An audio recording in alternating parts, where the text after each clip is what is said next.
It's taking. Hi guys, it's your two poly chicks, Tiffany Hi, and guys. Cindy. And we want to just remind you, if you're not subscribed, hit that subscribe button, hit the notification button. And if you like what we're saying, hit the like. And if you dislike it, hit that thumbs down button, okay? So today we're going to talk about Independence Day and Juneteenth, the Emancipation Day, for people that look like me and Cindy. So Yeah, for us folks, for colored folks. yeah, people of the darkest skinned tone. So I just wanted to get into first a quick thing about Independence Day. Of course, America is a great country in most aspects. Of course, we have a very dark history when it comes to race and all of that. You know, we know what happened in the past. But Independence Day, we gained our independence from Britain, from the British. And one of the things in the Declaration of Independence, and I'm actually going to read it just so I won't get it messed up, is that way I don't mess it up. It says, "We hold these truths to be self-evident, that all men are created equal, that they are endowed by their creator with certain unalienable rights, which are life, liberty, and the pursuit of happiness." Now, when this was written, I don't know about your ancestors, Cindy, but with mine, they were not created equal. They were not considered a full person at all. No. So I'm like, I just don't know. That's a little, on the... They were property. Right. So they weren't considered, and they were men and women. So I don't know if that applied to us. So when you say Independence Day, was it really our Independence Day? No, it wasn't our Independence Day. It was, I guess, independence from Britain. I guess the country's Independence Day. You and I talked about this a million times. It's white male. It's really for white men. Even the women, even white women. That's why white women sometimes say they should be included in that minority race of getting privileges under the minority title, because it's really written for white male land owning, preferably white male land owning men. And so that's it. That's why they said all men. All men. Yeah, it didn't say, let me see, it doesn't say all women. No, women. Although somebody's gonna say they meant human. Yes, they meant men in general, like mankind.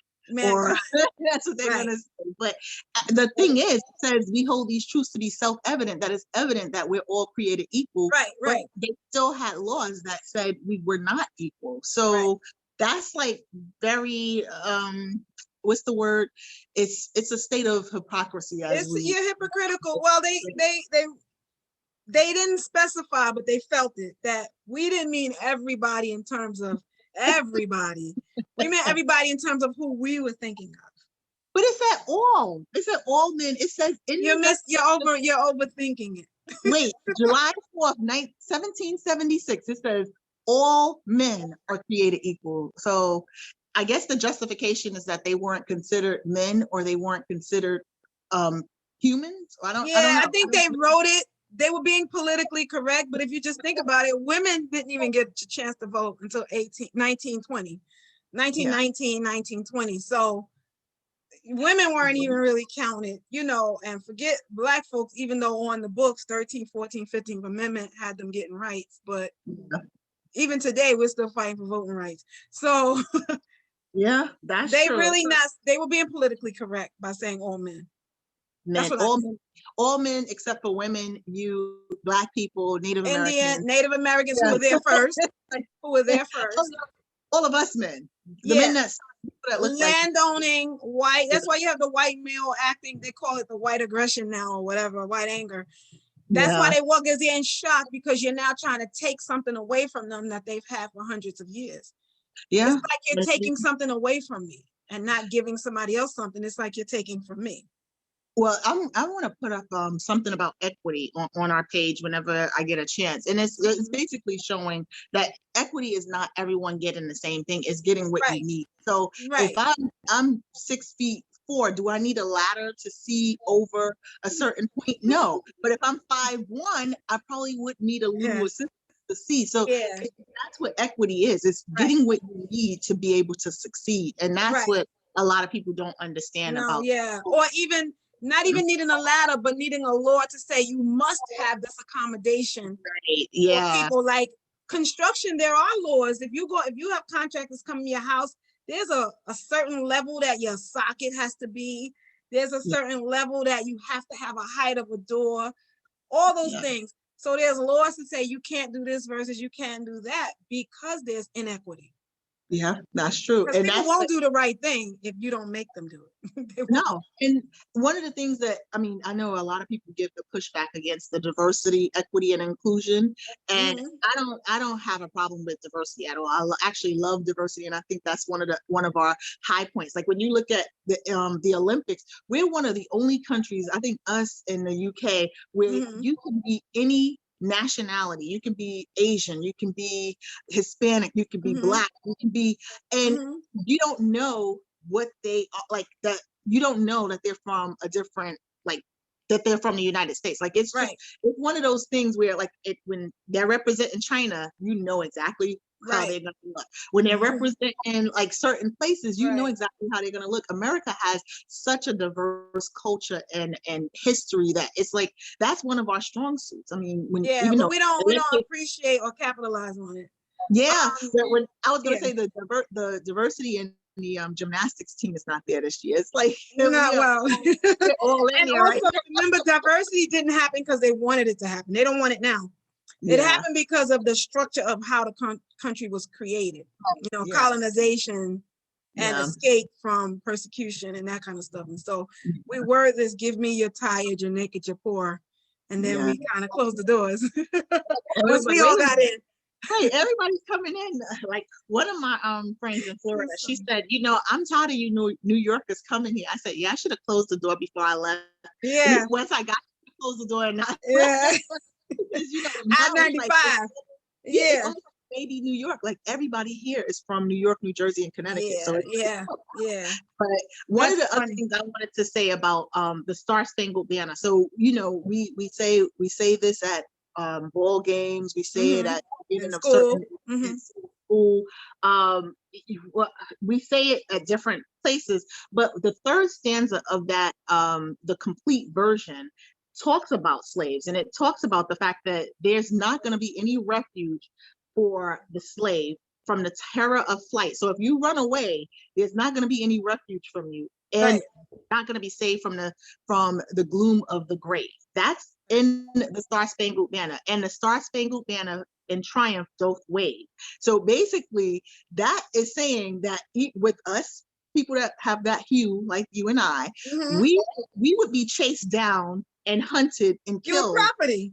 Just to keep this, you know, just to keep the country going in the way that it was going when this was written and adopted as our national anthem. So when people talk about that as well, it's like, well, you have you read or heard the entire song and how it could be effective or how it could affect someone like me, where it's like, wow, this they said, okay. Well, it's the reason why they don't want, I mean, that last guy in office, as well as others, this critical race theory debate and all of that. This is why they don't want certain parts of history to be taught, because it's a hypocrisy. It's very negative, and it's actually revealing of what this country really is. When you say systemic racism, I challenge anybody in the comment section to tell me one area that racism doesn't exist. It's systemic. That's what it is. It's the country was built on oppression of, you trying to think about it? Because I was thinking about it and I couldn't. And I really want somebody to tell me. And I was trying to think about it all day. I've been walking and thinking about it all day. Where doesn't it exist? Okay. Where? You buy a car, the food you eat, the school you go to, the doctors you see, wherever you are, you get your hair done, products, types of clothing, types of stores in the neighborhood, and then all the way up the ladder. Because when you think of systemic, people think it's, it's a president. We had a Black president. Oh my God, we've arrived. But housing laws, the farmers now that Joe Biden signed the farmers agreement, giving Black farmers money, and now the white farmers are like, oh my God, that's discrimination. And they're like, yeah, it hurts, doesn't it? Because for years, y'all kept Black people from getting the actual grants that were entitled to them by throwing their applications in the garbage. Yeah, and we should do a show on that one with the Black farmers, and how the Black farmers in the beginning, when slavery first ended, they were the cream of the crop, farmers, because they were the farm hands and they knew how to operate the machinery and do the work. We were doing the work. We were doing the work. So you telling us to pick ourselves up our bootstrap, but meanwhile, we tied your bootstraps for years. And then we want to fix ours. You're like, well, everybody should do things on it. Did you build this country on your own? That's weird. But anyway. Yeah. So on to Juneteenth. I have my shirt on, my full. I see. Get it. My roots. I love it. Nelson Mandela and I see Obama. I see Judge Thurgood Marshall. Who else does it have? See Oprah. What's the guy with the white hair? That's Douglas. Frederick Douglass. Always horrible. That's funny. Frederick Douglass. Yes. I see. That looks like is that Josephine Baker in the corner? That looks like Josephine Baker in the corner. That looks like C.J. Walker. The Rice is on there. Yeah, Madam C.J. Walker, Nelson Mandela. Wow, you got a lot of them. Yeah. Look, my face was probably so in the camera. I love it. My roots. So when you talk about Juneteenth, it's like this is our Emancipation Day and our day, because we weren't independent. People of our hue were not independent during July 4th, 1776. Right. So when you look at Juneteenth, what I learned, I mean, I heard of Juneteenth. Juneteenth really, to me, started to stand out after the Floyd murder. People started wondering about white fragility, privilege, and started really questioning our history. And so they started talking about, what's this Juneteenth that you guys celebrate every year? It's like it didn't exist until after Floyd happened. But from what I understood of it, was from Galveston, Texas, was like the furthest place west. And they were like the last to find out that the Emancipation Proclamation actually happened. So the troops came into Galveston, Texas, like 2,000 troops, and said, hey, y'all are really free. And so Black people started to leave off the land. But they had been free before that, because the Emancipation years. They were free before that. They just didn't know, because we didn't have email. We didn't have Facebook. We didn't have Twitter. Hey guys, run. We didn't have any of that. So it was snail mail, basically. But what I found back then, we didn't have anything. If we did, would they have had a telephone? Would the master have given them the phone to say, hey? No. But you know what's interesting? People think that Abraham Lincoln freed the slaves, but what was interesting about the Emancipation Proclamation was that he actually only freed the slaves in the states that were in rebellion. Yep. So if you stayed in the Union, if you didn't fight the Civil War against America, then you could keep your slaves. Yeah. The only people that he freed the slaves was in places. And the reason why they wound up in Texas was because apparently Texas was like, the war is getting bad. Looks like we're going to lose our slaves. And then the Emancipation Proclamation happened. So they started to move back further with their slaves. Basically playing hide the slave. You know, so we're going to just, hide the slave. We're just going to move them. Where we won't be. It could be legal. Where we could keep free labor. But with Lincoln, it wasn't even, it was more of a political thing. He was going to lose the war. He would have lost. We would be Confederate now. Yeah, he's not even he wasn't saying like, well, this is just the right thing to do. It was just like, hey, this is a good move for me to make. Right. But he actually did feel that it was correct. But he wouldn't have done it, because had he freed the slaves everywhere, then those states that kind of were like, maybe we should go with the Confederate, they would have then left, because that was the biggest fear. I'm going to lose my biggest labor system. You got free labor. You don't want to lose that. So like Missouri, Maryland, places that were on the border, he would have lost. And so then he said, well, let me just let them know you could keep your slave if you don't secede from the Union. Like if you don't go wilding out. So pretty much. But I think what was interesting was, people don't even know that the reason why the South really got so angry, and it's still like that now, those Jim Crow laws was pretty much because they felt like they lost their property. You took our property. And if you think that's something that's old history, if you look at MAGA, Make America Great Again, when was America great? They think that was the greatest time, because under the Jim Crow, you had to produce papers to say you belong in a certain area if you're Black. What are they doing right now? So you got all those people you calling Karen? That stuff ain't funny to me. Yeah, That's not funny to me. They had sundown towns where you couldn't even be outside after dark in certain places. Right. You couldn't be caught certain places. So yeah, that is a good question of when it was great for us. A lot of people do argue, like some Black people that I know argue that right after was it Reconstruction? Reconstruct. Right after they were restoring the country. Yeah, that was a great time. That was where they were thriving, and that's where you had the Black Wall Street and all of the and what did they do to us? They burned down our cities and killed us with no repercussions. No, so that wouldn't even be a good time because they still got away with murder. Still, like they still were able to get away with murder. Economically, yes. The progress in economic for us specifically, we were thriving, and then even politically, even politically, you see the fact that we're thriving and we don't need anything else to help. And what happens? You go and burn down the whole town. You burn down, and then you tell us later we're living in. What was interesting about the Jim Crow time of they stopped you from living in certain neighborhoods. They pushed us back out of like in New York City. People don't know a lot of Black people live in downtown Brooklyn area where you can't afford to buy anything. That was heavily minor in the areas where the boats first come into cities like Maryland, New York City, the ports, Charleston, where Black people were. And then the government realized, oh shoot, we need to deliver foods and goods from transportation to other countries. We're gonna push y'all out of that area. Blight the city. They just did it to make the nets, downtown, the Brooklyn Nets. That 10-year fight, people lost their houses. Yeah, because they said eminent domain. Yeah. Yes. That kind of broke my heart because it's like you even if you decide hello. Yeah. Hello. Oh, you said no, I said because I realized my earring was all over the place. Even if you decide that you don't want to give in to the government and you want to keep your property, it's been in your family forever, the government can actually come in and take eminent domain. We're going to build what we want to build. And I'll give you a point of reference of what's happening here in Florida. You notice how that building that fell, that was by the water, what they're doing, there's a little area called Little Haiti, and there's Cuban Haitians that's in that area. And it's not prone to flooding. It's not prone to a lot of like damage from hurricanes.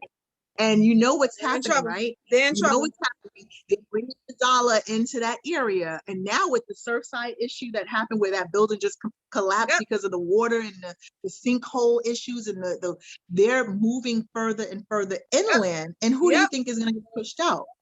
That's where it always is. Where it always is. The same thing they built in IKEA over there. I don't know if you remember down there what is that area? I think of it in a minute, but it's like they built an IKEA over there, and it was mostly Black folks in the projects in the lower income area. They built an IKEA, and they moved people back. They just gonna move you. People don't know how much. Like I want to do an episode on the housing issues now, but those people are gonna be moved. They're absolutely gonna be moved. Yep. They're gonna be moved. But see, they look at it as they're voluntarily moving because they gave me this money. But once you get the money, you have to move somewhere. And you have to go buy a house. Yeah. Or move somewhere because most of the time those houses are inherited. Like in Brooklyn, what happened in Brooklyn? They saw $1 and they was like, "Ooh, I'll take that $1." Yep. Instead of looking at the asset that you have. But that's neither. We're talking about that. I know. So, okay, just some other things about Juneteenth, but we got passion. We do want to do an episode on the housing issues and blighting and how the government can take your property, but that's something that started to happen when prosperity happened after we got our independence and the country started to boom. But the other things where they wanted you had to be able to say, yes, ma'am. You couldn't look people in the face. If you look at what happened like with Emmett Till and all those things in the Jim Crow time, it was because of the Emancipation Proclamation, our independence. We got our independence. But once we got the independence, we went into the Civil War. After we had the Civil War, the country was still split. And it's still split to me today. It's still split. And that is what the people that are in MAGA want to do. They want to come back around. They want another Civil War. They want to provoke another Civil War. And they want to show, that's why when you see those Karens on TV now talking about, where's your papers? You don't belong at this gym. Or you don't belong in this area, or why are you in the pool? All the videos you see now of people approaching people and saying, Yeah. you look like you don't belong in this building. You look like you don't live here. You look like you don't work here. That's what they mean. They want to go back to the time of when independence first happened and when they had control over us. And I mean, the government has tried 13th, 14th, 15th Amendments, but now look at what's happening with voting rights. And why is that happening? Because this last election, Black folks turned out in droves to vote. All these states are now going to punish voters. So anyway, and they're actually aren't they? I think the Department of Justice is suing Georgia for something over Merrick that. Merrick Gardner is suing. Yeah, so it's just the whole thing. But to me, the independence, it's like, I don't like the fact that it's also called Independence Day. It should be Emancipation Day, just to remind and make sure that the history is known that this country did have a history of slavery and we were emancipated. That it's not, it's independence for a certain, it's independence, but also just point out the emancipation part of it as well. And I hope that it's going to be taught in schools, because how are you going to have a holiday, a federal holiday that no one knows about, or they're like, oh, Independence Day from that's the race theory argument. And the last guy was trying to change education, trying to say there's certain parts of education that we shouldn't teach because it's teaching people to hate this country. But if that's the case, then you can't teach the Holocaust. Please don't teach the Holocaust then, because then you're teaching this country to hate another country, because the Holocaust actually did happen, just like slavery happened. So if you're gonna eliminate a piece of history, you're gonna have to eliminate the whole thing, right? Like you can't just have your pick. Think about this. They're also talking about the emancipation and Holocaust, and they're denying there's Holocaust deniers now. Yeah, so absolutely. Of the nasty history that America had, well, that wasn't America that had it, but they're trying to erase the nastiness of the history. I just feel like when it comes to slavery, it's the most vile type of brutality that you can ransom against a person. And it's just like a human can do something like this to another human. It's saddening. Absolutely, that and traumatizing. And you think that somehow people should just get over it, especially when you keep on. Just think about the fact that you just keep doing the same things over and over to the same people. You keep re-victimizing them. So you want us to forget, then you keep reminding us by doing stuff to us, right? Like in housing. There's no area. I still can't. We will make that a project. Let's find an area where racism doesn't exist. I'm gonna have to find it. Yeah, find me one. So what I wanted to also say just before we get off, because we said we were just gonna talk about the comparison between Juneteenth and Independence Day. Couple of things. There was people that are against the celebration of it. I guess they feel like it's a pacifier. And then there's, of course, the fragility, the people that are fragile, saying there was a lot of crime that day that happened on Juneteenth. And so, this is what they're gonna be doing now. They're gonna be acting an ass because now we gave them a holiday. So now they're gonna be acting an ass. So what do you think about that, Tim? I don't know. I'm like, I'm all for the holiday. I don't know about the crime that happened. I mean, we spoke off camera about it real briefly, but I don't know about the increase in crime. I know crime overall is increasing, which we should do I was confused on that as well. About the crime increasing. But I mean, it's part of our history, and if you do not know your history, you're bound to repeat it. So I mean, so is it a pacifier to you? No, it's actually a part of history that is being represented. It's just like, I mean, what other holidays? We have Martin Luther King. We have Black History Month, which is not a holiday, but we do have Black History Month. We also have the President's Day. We have let's think, Memorial Day. We have Columbus Day. We have a lot of celebratory holidays. We have Thanksgiving. We have Christmas. We have New Year's. So there's a lot of holidays to represent certain times in our history, certain important factions of the history. And if you don't think that us being released from slavery is something that's important and should be celebrated, then that's a problem. And I know you wrote a note about Black people being against it, or stars. I didn't. Joe Brown was one of them. I couldn't stomach to listen. I was just because I just don't think we should in public correct each. You know what I mean? I think those kind of conversations should happen behind the scenes. You know how you has like we don't put our air out our laundry in public. So a person of color is just saying that's wrong, that's stupid, that holiday, and it's like Stacey Dash, those kind of people that have come out and spoken. What was the problem? That's what I'm saying. I know a lot of the people. I don't know if this was his issue, but I know people were saying it was a pacifier, and there's bigger issues like equity, like education equity, healthcare equity.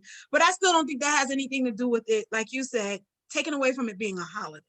Right. Like I do think we need equity. Yes. Yes. There are bigger issues and bigger fish to fry, but why can't we do one thing at the same time? We could have a holiday and do the exactly and the police reform that we're asking for. So that's what they're saying. That's what they're saying. Okay, got it. That's what I saw. Two things, and then we can go out with this one. It's just two funny things. They said IKEA and Amazon to celebrate Juneteenth. Well, I wrote down the menu. It was Amazon. Don't talk about the chicken and the watermelon. Don't talk about it. Go ahead. What's the two things? Amazon had fried chicken, cornbread, and kente cloth t-shirts. And IKEA had fried chicken, watermelon, macaroni cheese, yams, and potato salad. Now, IKEA, which is, I think the Atlanta office or whatever, they apologized. But in 2021, we still have to explain that we don't look at her. She's like, that sounds good. That crap sounds good to me. So, but is it a stereotype? It's a stereotype, but it's also a part of our culture. Soul food is a part of our culture. I was on the fence about it. Yeah, to me, it's like, okay, they're doing something, and not in a mocking way. It's different when you like the chick, but they're trying to do something to acknowledge. Yeah. And this is where educating, and I truly believe in educating people who don't know. Like they shouldn't be slammed or, oh, why did y'all do that? It should be an educational thing of, this food. Like talk about the fact that the soul food that we have today stemmed from our slavery roots, and it's not healthy. It wasn't meant to be as tasty. It was what was left over. We just know what was left over from what they threw us after they finished with them. Come on, who didn't want that chicken and that mac and cheese and cornbread? Which Black person turned it down? Tell me, because if they, I'm gonna tell you, I don't know who their mama is, but somebody put in the comments. Somebody put down, what kind of raisins and potato salad mess is that? Like, because man, look, I'll take some mac and cheese, yams, and some. I was on the fence because I got it. You know what made me on the fence though? Because Cinco de Mayo, when you celebrate Cinco de Mayo, what do they give you? Salsa, green and red things, pico de gallo. They give you those Spanish sort of Mexican kind of dishes, right? To celebrate Cinco de Mayo. So I was like, okay, maybe that's associated with, we are associated with certain kind of foods. We are. Yeah. Now we all don't like it. We all don't like it. What'd you say? They could have just done nothing and be like, well, it's a holiday. They tried. Yeah, and they tried. And it was funny. We say, talk when you have a situation where someone's trying and they just get it wrong. Yeah. And it's a side step. And I don't even think that's wrong, because to me, that is a staple of our food. And it is. But it's also a teachable moment. Like, hey, next time, give us a heads up, or say, we're going to do a potluck, or we're going to do it this way. And this is on our menu to celebrate, not to mock. Like, this is not to, because when you shun people because they got it wrong and they're trying, what that does is it makes them go back in there. It closes the door. Say, I'm not going to even try that again. We ain't doing no Juneteenth thing. We're not celebrating. That was a fail.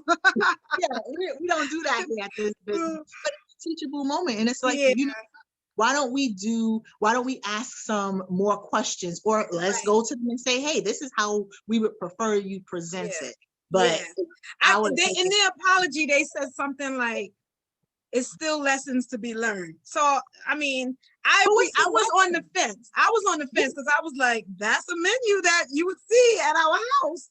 You know, so in general, we having a party. Who's bringing the potato salad? Who's bringing the macaroni? Who's bringing the chicken? But you know what? Why apologize? What's the lesson that they should learn because they did something to celebrate? Juneteenth? Well, What's the because lesson? people, there was, nowadays we're in a cancel culture, politically incorrect, politically correct. So if you don't, you're going to seem insensitive. So the best PR move is to say, well, gee, hey, we're sorry. We got things to learn. We tried to acknowledge the day. We didn't say the day doesn't exist. Because people were saying it was insensitive, it was stereotypical, it was pandering, it was stereotypical. You know good and well you can't do nothing right. Like, you know that already. You could say nice dress. What is there? You could say nice dress. Hmm? But that's a problem. That's such a problem to say, oh, I'm so sorry for trying to celebrate you guys. I'm so sorry. And what is there to learn? I think it was people were complaining about the choice of menu, particularly the watermelon. Because I haven't had watermelon since I was a little girl. Yeah, exactly. So yeah, particularly I felt something about the watermelon. But because I was like, do people even still eat that like this? I was associated with having bacteria and this and that with watermelon. I haven't had watermelon since I was a little girl. But the rest of the menu was accurate. It was an accurate portrayal of what you would find at your 9 o'clock Thanksgiving dinner. Shut up. But like I said, and this is where we have to be careful, because if we want people to understand and learn about us, we have to give them room to grow and give them the ability to ask questions and know, hey, this is what we deem acceptable. This is not what we deem acceptable. But trying is the first step. And I bet you that CEO that came out with that menu is probably now second guessing doing something like that again, which is a problem. Yeah. So but we said we was gonna do a short one, so this is short. But I just did, in closing, we did it good. But in closing out, we just wanted to, like I said, guys, talk about independence. And this is real time. We taping the day before we upload, and I'm sweating so bad because we are in a heat wave. So this is pretty much July in New York is like this. I also wanted to just acknowledge we did talk about the hypocrisy in America, but really, I know we did a show on Haiti and how America treated them when they got their independence. We know if you Google it, how they treated the Philippines when they got their independence. America has been known to push back against people that want their independence or celebrate their independence, quote unquote, as like you said, emancipation in our case. It's not even independence in our case, it's emancipation. So it's just funny. That was the thing I think of whenever I think of Independence Day. I always think of those countries, mostly color, people of color countries, where America refuses to accept the independence of the people there unless they need them. Unless they want to take them over and annex them. That Haiti episode, go back and watch that. That was very informative. So you'll understand what Cindy is referencing when she says how America punished the first free Black nation. So first free Black republic. Right. So, punish them. Yeah, so that's it. So, we did it. That's it. We did a quick episode. Usually we're like rambling, and we did sidestep a few topics. We can't help it. I was gonna say that's the Poly Chick. So don't forget to subscribe, follow us on Instagram, Facebook, and Twitter. We're at 2 Poly Chicks on those. And if you're watching this video, you already know to subscribe to Poly Chick, not to Poly Chick. Subscribe to Poly Chicks. Not Poly Chick. Hit that button below, guys. Hit the button below. Yes. And turn on those notifications so every time we go live or every time we upload a video, you'll get the notification. Okay. Okay. Bye, guys.